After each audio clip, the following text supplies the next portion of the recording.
Buddy, I've now ruined Steve's night. So I taped that.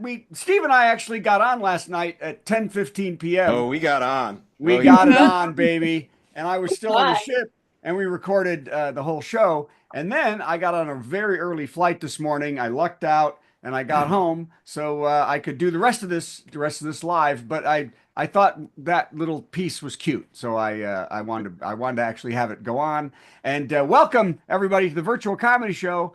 I am Brad Tassell, along with every nerd's favorite sex symbol, Steve Goody.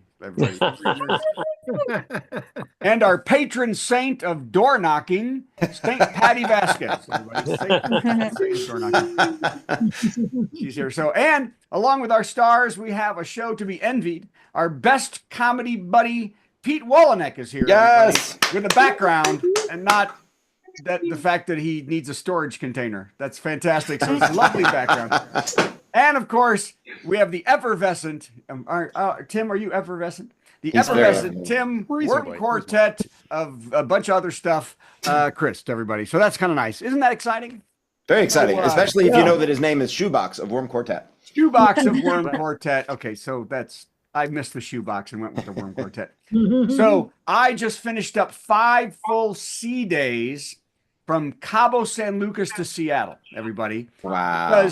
Because I guess there's nowhere up the entire coast of California where a ship can stop. It was horror. Oh my God. And man, I haven't been that kind of rocking in a long time. Not since the wife and I met. Not since yesterday when you and I got it on. Yeah, when we got it on, baby, at 10:15 p.m. But now, this was a 15-day cruise with some people had been on the ship 6 days before that, coming from Europe. From Malaga, Spain to Miami, through the Panama Canal, Cabo, up to Seattle. They'd been on that many days.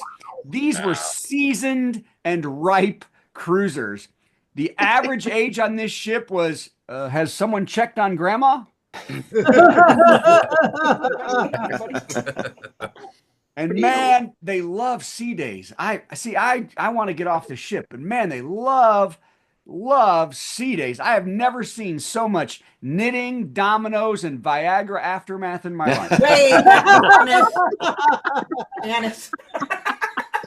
What's somebody talking about? What was it?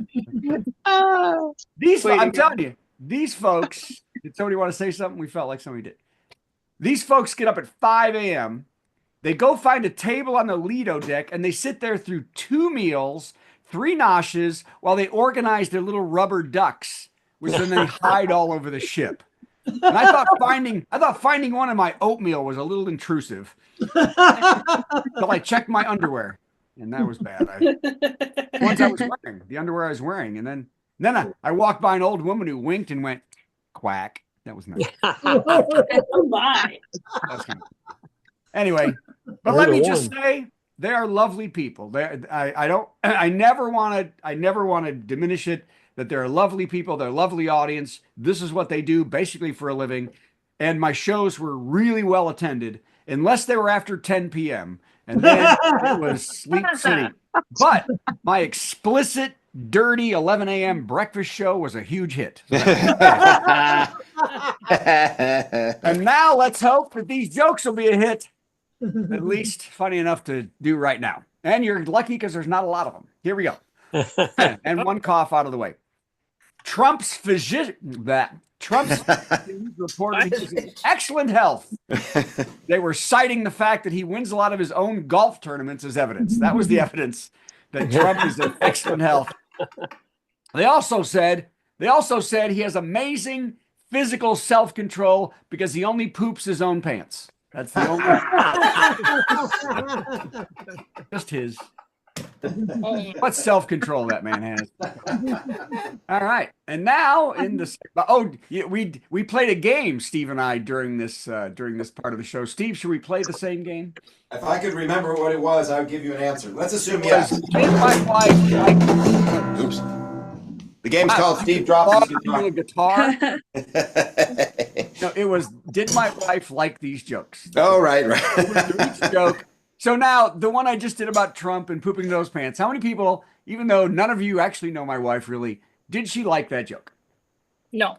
No. She did not like that joke. And why? Not as much because of the poop in the pants. She does not want to hear the word Trump, see Trump. She just Okay. doesn't want it, any of it. Okay, here it is. Joke number 2. KFC will now manufacture fried chicken toothpaste after their April Fool's Day joke went viral. Who's going to buy that? I'll tell you. Not me. The company decided to produce the toothpaste, and it sold out instantly at $13 a tube, and it will contain the Colonel's 11 herbs and spices. Isn't that amazing? Oh, wow. Yeah. Now, this toothpaste will go perfectly with last year's viral prank, biscuit and gravy enemas. Oh,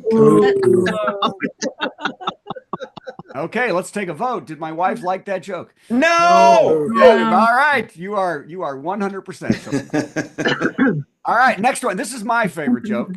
Those two, I also didn't like them, but I had to write something. 49-year-old Melanie Barrett has become the first blind woman to swim the English Channel. Everybody, that's pretty amazing. Okay.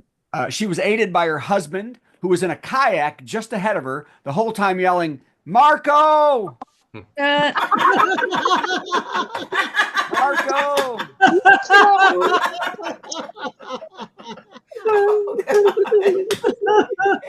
How's it going?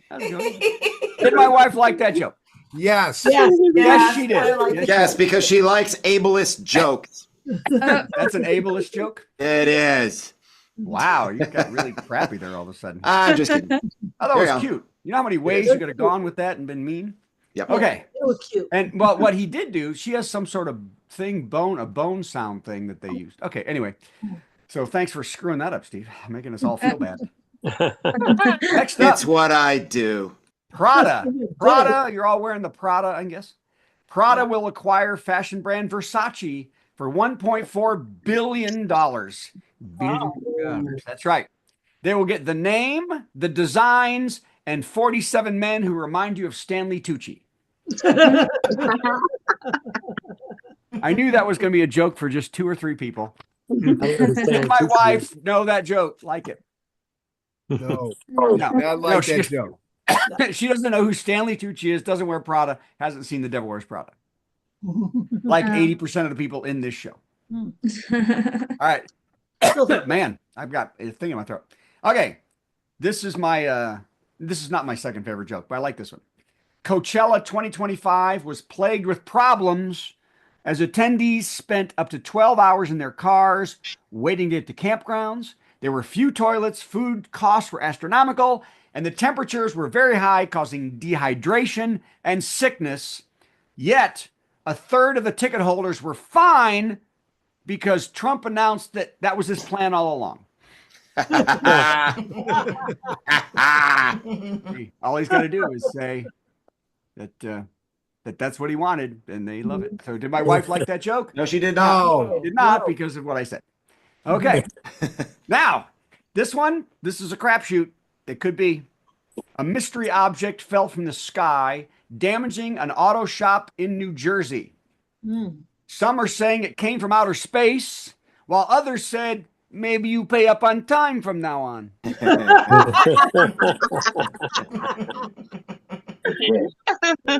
don't know if she liked it, but I did. I know. Well, she didn't like it because she doesn't know anything about the mob, doesn't know anything about South. Right, I was going to say no. Has never met Carla. What are you, a comedian? You some kind of clown? What am I funny to you? Like I'm a clown? I would hate for something to fall out of the sky. I would hate for something to come through the roof of your auto shop from space. This is my second favorite joke. Lorne Michaels will produce a British version of Saturday Night Live starting in 2026. It will be exactly like the American version, with famous musical guests, top British comedians, and people saying every cast after they were in high school sucks. That's about right. That's about right. Did my wife like it, though? No. No, because she did not ever watch. She watches Saturday Night Live, some, but never. She didn't even have it TV when she was growing up. they had 3 channels till she was in college, and then so she didn't know what Get Smart was. Didn't even know. Yeah. I had never used chopsticks till she met me. Wow. Now she's good at it. All right.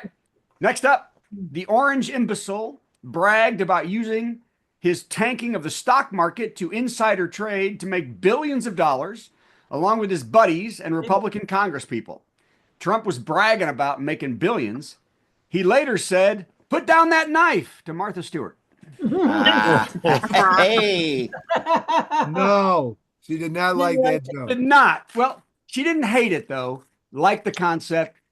Thought it was mildly funny. Just never wants to hear the word Trump. Mildly funny. Hey. Mildly funny. That's It's a big day. Hey, that's what a marriage is built on right there. Okay, one more, and then we have the joke of the week, everybody. Uh-oh. Which I'm gonna tell you right up front. Steve enjoyed. I did. Which Looking is forward to rare. it. Yeah. Cadbury has unveiled the world's largest cream egg that stands more than 3 feet tall. Whoa. The Cadbury cream egg is a classic, we all know, that comes out only during Easter every year.